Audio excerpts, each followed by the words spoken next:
एक गांव में 100 घर थे। 15 घरों में आम के पेड़ थे, कुछ और घरों में कुछ और पेड़ थे। ज्यादातर घरों में कड़वे नीम के पेड़ थे।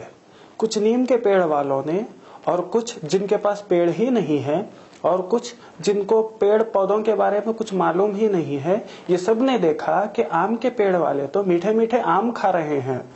इनसे रहा नहीं गया, दुश्मनी में आकर सारे गांव में हवा बांध दी कि सारे गांव के आम के पेड़ काट दिए जाए, कुछ भी बाकी ना रहा जाए और हर घर में सिर्फ नीम का पेड़ लगाया जाए। आपको यह सुन के अजीब लगेगा, लेकिन यूनिफॉर्म सिविल कोड के नाम पर हमारे भारत देश में ऐसा किया जा रहा है। ये यूनिफॉर्म सिविल कोड है क्या? इससे किसको निशाना बनाया जा रहा है? इसके फायदे क्या हैं और इसके नुकसानात क्या हैं? हमारा भारत देश सारे जहां में अपनी डाइवर्सिटी के लिए मशहूर है। यहाँ पर सब मज़ाहिब देखने को मिलते हैं और इंडिया में 4 बड़े मजहब पैदा हुए हैं, हिंदुइज्म, जैनिज्म, बुद्धिज्म और सिखिज्म। हमारा मुल्क मुसलमानों की पॉपुलेशन में वर्ल्ड वाइड 3rd रैंक पर आता है। 1947 नहीं, बल्कि आप तारीख उठा के देख लीजिए, सदियों से हमारा देश प्लूरलिज्म की मिसाल है। अब इस डाइवर्स नेशन पर, सेकुलर नेशन पर यूनिफॉर्म सिविल कोड के जरिए बहुत बड़ा बदलाव लाने की कोशिश की जा रही है। यूनिफॉर्म सिविल कोड पर जो बहस कर रहे हैं, जो सपोर्ट कर रहे हैं, वो नहीं जानते कि यूनिफॉर्म सिविल कोड है क्या, और जो यूनिफॉर्म सिविल कोड के खिलाफ है, अगेंस्ट है, उन्हें नहीं मालूम कि वो क्यों यूनिफॉर्म सिविल कोड के खिलाफ है। हमारे देश के यूनिफॉर्म सिविल कोड की बात की जाए तो देश की CPC, code of civil procedure act सबके लिए एक है, इंडियन कॉन्ट्रैक्ट एक्ट सबके लिए एक है, ट्रांसफर ऑफ प्रॉपर्टी एक्ट एक है, सेल ऑफ गुड्स एक्ट सबके लिए एक है। 90% जो सिविल मैटर्स है उनमें ऑलरेडी यूनिफॉर्म सिविल कोड है। अब बचते हैं आपके पर्सनल मैटर्स, आपके रिलीजियस मैटर्स। आपने किससे शादी की, आपने किसको डिवोर्स दिया, आपके मरने के बाद आपके जायदाद के हकदार कौन हैं, आपकी वसीयत किसको जाएगी, इस पर कानून ने आपको आजादी दी है।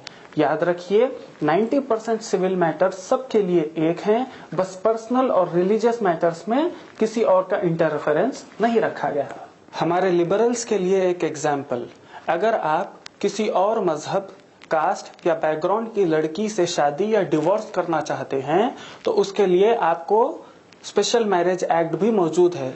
आपको आपके रिलीजियस पर्सनल लॉ के थ्रू ही जाने के लिए कोई फोर्स नहीं करता।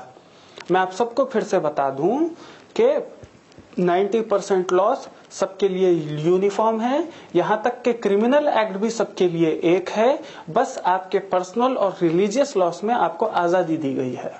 यूनिफॉर्म सिविल कोड से सबको फर्क पड़ेगा, हिंदुओं को, बुद्धिस्ट को, जैन्स को, सिख्स को, क्रिश्चियंस को और मुसलमानों को। यूनिफॉर्म सिविल कोड के जरिए सबसे बड़ा निशाना मुस्लिम पर्सनल लॉ को किया जा रहा है, और मुसलमान इंडिया की सबसे बड़ी माइनॉरिटी हैं। अगर आपको वोट बैंक पॉलिटिक्स खेलनी है तो या तो मुसलमानों के अगेंस्ट में बोलिए या मुसलमानों का सपोर्ट लीजिए। बदकिस्मती से हमारे देश में जीत और हार इसी पर तय की जाती है।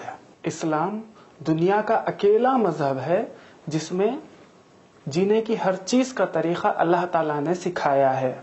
एक बच्चा माँ के पेट से पैदा होकर बड़ा बूढ़ा होके मर के खबर में जाने तक हर चीजें, सब लॉस अल्लाह ताला ने बेहतरीन सिखाए हैं शरीयत में। भाई, सीधे हाथ से खाना खाना और बाएं हाथ से इस्तिंजा करना भी हमें सिखाया गया है। क्रिएटर ही को तो बेहतर मालूम होता है ना कि उसके क्रिएशन के लिए क्या अच्छा है और क्या बुरा है। इस्लाम एक कंप्लीट दिन है, इंसानों को जीने का तरीका सिखाता है, एक कंप्लीट कोड ऑफ लाइफ है। तो फिर 3 तलाक का इशू उठाया जा रहा है। याद रखिए, ये सिर्फ 3 तलाक का इशू नहीं है, इसका नाम लेकर इंडिया से सारी इस्लामी शरीयत को एबॉलिश करने की कोशिश की जा रही है। रहा 3 तलाक का मसला, मुसलमानों में एक ग्रोह ऐसा भी है जो हलाल को हराम और 3 तलाक को नाजायज कहता है। इन्हें सलफी अहले हदीस कहते हैं और अल्हम्दुलिल्लाह मैं भी उन्हीं में से हूँ। लेकिन इसका ये मतलब नहीं कि कोई भी हम सब पर उंगली उठाएगा। मुसलमानों में आपसी इख्तलाफात हो सकते हैं, हम घर में लड़ लेंगे, लेकिन इसका ये मतलब नहीं कि हम बाहर वालों को हम पर उंगली उठाने का मौका देंगे। बिल्कुल भी नहीं। मुस्लिम्स का रेट ऑफ डिवोर्स 0.5% है और हिंदूज का सेपरेटेड विदाउट डिवोर्स 3.7% है। मुसलमानों में इससे तकरीबन 5 लाख लोगों की जिंदगियों में फर्क पड़ा है और हिंदुओं में 1,80,00,000 लोगों की जिंदगी में इससे फर्क पड़ा है। आप ही बताइए, तलाक बहुत बड़ा इशू है या उन 2 करोड़ लोगों की जिंदगियों का समाधान निकालना बड़ा इशू है? और आपको याद दिला दूं, इन 2 करोड़ सेपरेटेड विदाउट डिवोर्स लोगों में हमारे प्राइम मिनिस्टर मोदी भी आते हैं। मित्रों, ये भी देख लो। यूनिफॉर्म सिविल कोड लाना चाहिए, मुस्लिम पर्सनल लॉ एबॉलिश करना चाहिए, ऐसी साजिशें 1978 में भी शाबानो के केस में की गई थी। ये शाबानो केस क्या है? अहमद खान ने अपनी 62 साला बीवी शाबानो को तलाक दे दिया और लोकल कोर्ट ने अहमद खान को कहा कि हर महीना मेंटेनेंस के शाबानो को 25 रुपए दे देना चाहिए। शाबानो ने इसकी अपील हाईकोर्ट में डाली कि बढ़कर पैसे देने चाहिए।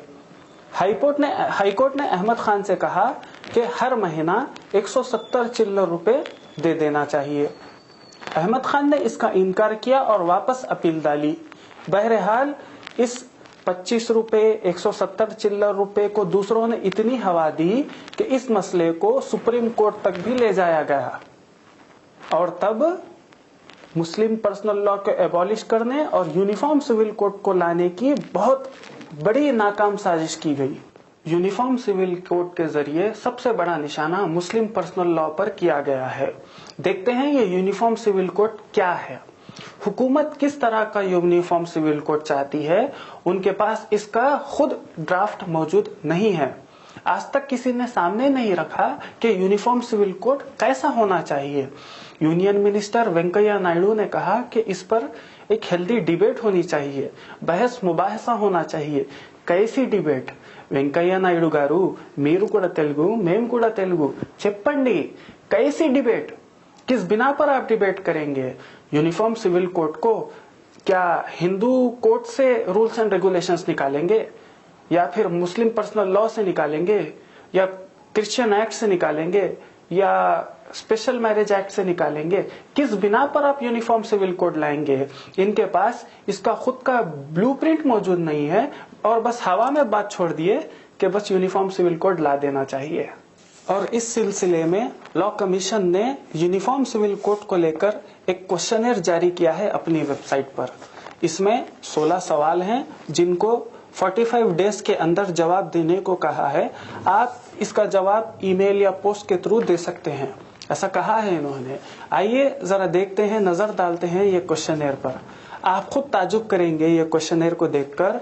16 सवाल हैं जिनमें से 11 सवालों का जवाब सिर्फ यस और नो में पूछा गया है। इतना बड़ा इशू बनाया गया, इतना बड़ा मुद्दा उठाया गया, लेकिन जवाब सिर्फ हाँ या ना में ये लोग मांगते हैं। हाँ, क्या ये सवाल वाकई में सही है? क्या ये सवाल इतने बड़े इशू, इतने बड़े मुद्दे को हल करने के लिए काफी हैं?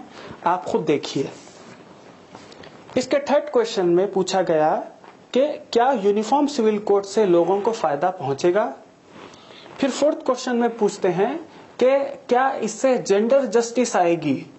भाई, क्या फायदा और जेंडर जस्टिस दोनों अलग अलग चीजें हैं?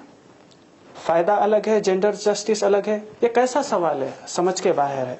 फिर फिफ्थ क्वेश्चन में पूछते हैं कि क्या यूनिफॉर्म सिविल कोड आना चाहिए या नहीं आना चाहिए।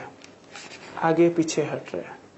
भाई, आप खुद ये सवाल देखकर डाउट में आ जाओगे, परेशान हो जाओगे कि ये कैसे सवाल हैं। यूनिफॉर्म सिविल कोड सबके लिए है, तो आप खुद इसमें देखोगे कि सिर्फ 2 सवाल हैं जो हिंदू और क्रिश्चियन से रिलेटेड हैं। बाकी के सारे ज्यादातर सवाल सिर्फ और सिर्फ मुस्लिम पर्सनल लॉ पर किए गए हैं। क्या वाकई में इन सवालों से रेवोल्यूशन आ सकता है? क्या वाकई में इन सवालों से सारी कस्टमरी प्रैक्टिसेस, सारी रिलीजियस प्रैक्टिसेस को एबॉलिश करके सारे भारत के लोग एक लॉ, एक छत के नीचे आ सकते हैं? आप खुद ताजुब करेंगे ये देखकर। सेकंड क्वेश्चन में पूछा गया है कि अलग अलग कम्युनिटीज को कस्टमरी प्रैक्टिसेस और पर्सनल लॉस के थ्रू गवर्न किया जाता है। यूनिफॉर्म सिविल कोड में इनमें किन चीजों को शामिल करना चाहिए। اور نیچے لسٹ بھی ہے شادی کو شامل کرنا چاہیے کیا, طلاق کو, اڈاپشن کو, مینٹیننس کو, پوری لسٹ ہے. اس میں آلریڈی طلاق, ڈیورس مینشن ہے سیکنڈ کوشچن میں. پھر 7th کوشچن میں الگ سے پوچھتے ہیں 3 طلاق کے بارے میں. ایک بار طلاق پوچھے نا بھائی ڈیورس کر, پھر الگ سے 3 طلاق کا مسئلہ نکالتے ہیں لوگ. کیسے سوال ہے بھائی یہ؟ 8th کوشچن میں پوچھا گیا ہے کہ ہندو عورتوں کا پراپرٹی پر حق کیوں بیٹے اکثر نہیں دیتے. اگر واقعی میں یہ یونیفارم سول کوڈ کا سوال ہوتا تو یہ ایسے پوچھا جاتا کہ یونیفارم سول کوڈ کی مانگ کرنے والے اپنے باپ کی پراپرٹی میں بیٹیوں اور بہنوں کو حصہ کیوں نہیں دیتے, ہاں کتنا دیتے ہیں, بلکہ حکومت کو پوری رپورٹ دینی پڑے گی کہ باپ کے مرنے کے بعد باپ کی جائیداد بٹتے وقت بیٹیوں اور بہنوں کو کتنا حصہ ملا. اس میں جتنے بھی سوال ہیں پورے اوٹ پٹانگ طریقے سے کیے گئے ہیں اور صرف مسلم پرسنل لا ہی کو نشانہ بنایا گیا ہے. اگر آپ کو واقعی میں ہم سے اعتراض ہے, فیمنسٹ کو, لبرلز کو یا کسی کو بھی, میں آپ سے پہلے بھی کہہ چکا ہوں مسلمانوں میں ایک طبقہ ہے جو حلالہ اور 3 طلاق کو غلط مانتا ہے. آپ ان کے پاس جائیے, اہل حدیثوں کے آفیسز, ذمہ داران, علماء ہیں, آپ ان کے پاس جا کر اپنے مسائل حل کرائیے.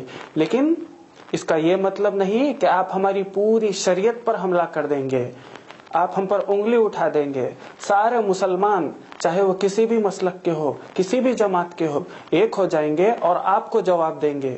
آپ مسلمانوں میں آپسی اختلافات ہو سکتے ہیں, گھر کے اندر کی لڑائیاں ہو سکتی ہیں, لیکن اس کا یہ مطلب نہیں کہ باہر والے اس سے فائدہ اٹھائیں گے, بالکل بھی نہیں.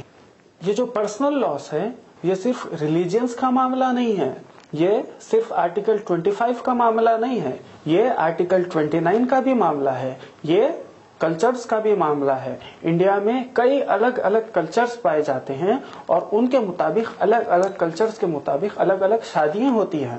یہاں پر کنفیوژن اس لیے ہوا, یہ جو ہندو میرج ایکٹ ہے اس نے اور اس سے pہلے برٹشرز نے ساری ہندو کمیونٹی کو ایک سمجھا اور مسلمان کمیونٹی کو ایک سمجھا اور برہمنائزیشن آف ہندو لا کر دیا. یعنی برہمنوں کا جو طور طریقہ ہے اسے ریکگنائز کر دیا. لیکن دیکھا جائے تو ایسا نہیں ہے, ہندو کمیونٹی ایک نہیں ہے, اس میں الگ الگ کلچرز اور ٹریڈیشنز ہے. لہذا یونیفارم سول کوڈ سے سب کو نقصان ہوگا.